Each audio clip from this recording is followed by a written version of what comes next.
to get the principle of a network across, I have to convey to you an idea which is extremely simple, but which is difficult to grasp only because we're not used to it. We are used to thinking as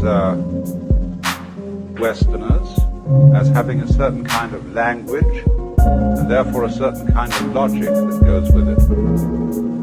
We're used to thinking of the world in terms of the game of billiards. In other words, we are still thinking about our psychology,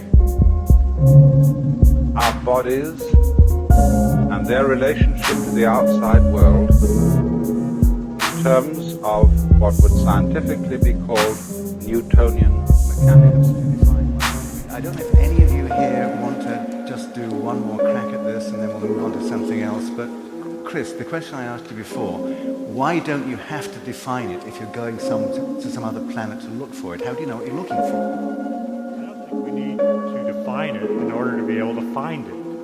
I think, as Lee said, we can recognize it by the molecules it leaves behind. We don't need a definition, and I don't think a definition will be forthcoming. And you might take the view that we'll only get a good definition when we have more than one example on which to study. So I think the whole debate about a definition is a mistake. Let's just go out and look for it. All right, so Roger?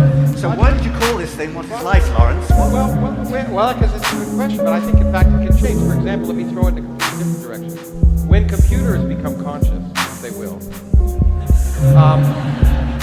My Mac is far closer than the PC.